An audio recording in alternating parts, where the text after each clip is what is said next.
ఏమైందిరా? రతన్ టాటా గారు చనిపోయారు. అయితే ఏంటి, ఆయన మీ ఫ్యామిలీ మెంబర్ ఏంటి? ఫ్యామిలీ మెంబరా? అసలు ఆయన ఏం చేశారో తెలుసారా? పద చూపిస్తాను. రతన్ టాటా సార్ గురించి ఒక్క మాటలో చెప్పాలంటే రాస్తే బుక్ అవుద్ది, తీస్తే బయోపిక్ అవుద్ది. బిజినెస్ మ్యాన్గా రాకముందు టాటా గ్రూప్ ఆఫ్ ఇండస్ట్రీస్లో ఒక నార్మల్ ఎంప్లాయ్గా స్టార్ట్ అయ్యి స్టెప్ బై స్టెప్ గ్రో అవుతూ వచ్చి ఒకరోజు టాటా గ్రూప్కి చైర్మన్ అయ్యారు.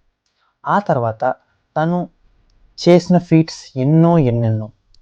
మన లైఫ్లో యూస్ చేసే ప్రతి ప్రోడక్ట్ వెనకాల తను ఒక మార్క్ ఉంటుంది. Tata Sky, Tata tea, Tata steel అంటూ టాటాకి సంబంధించిన చాలా ప్రోడక్ట్స్ని మన లైఫ్లో డైలీ మనం యూస్ చేస్తాం.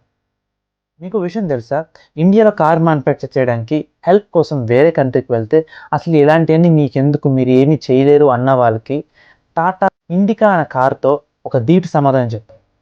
ఆ తర్వాత ఏ కంపెనీ అయితే వాళ్ళని అవమానించిందో అదే కంపెనీని అతను ఎక్వైర్ చేశారు. చెప్పి ఒక మాట ఏంటి చెప్పిన, humility is your best defence. Covid టైంలో 1500 crores డొనేట్ చేశారు అతను ఇండియాకి. అండ్ టాటా ట్రస్ట్ ద్వారా ఎంతోమంది స్టూడెంట్, లో క్లాస్, అండర్ ప్రివిలేజ్డ్ వాళ్ళకి ఫెసిలిటీస్ అందించారు. Like education, shelter.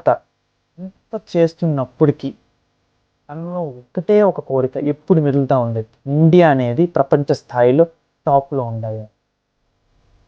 తను చేసిన ప్రతి పని వెనకాల లక్ష్యం ఉంది.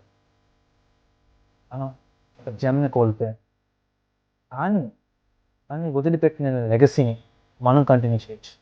ఎలాగో చెప్పిన, ఏ ఇండియా కోసం అయితే తను బలి తెప్పించారు, ఏ ఇండియా కోసం తను తన ప్రాఫిట్ చూసుకోకుండా, తన ఎదుగుదల చూసుకోకుండా ఇండియా బాగుండాలి అని తను అన్ని డొనేషన్స్ చేశారు, అదే ఇండియాని మనం డెవలప్ చేస్తే తను ఎక్కడున్నా సరే ఒక స్వీట్ క్యూట్ స్మైల్తో మనల్ని ఆశీర్వదించి అండ్ మనతో ఉంటారు అని నేను నమ్ముతున్నాను. Rest in peace Ratan Tata sir, will miss you and thank you so much for whatever you did to this country.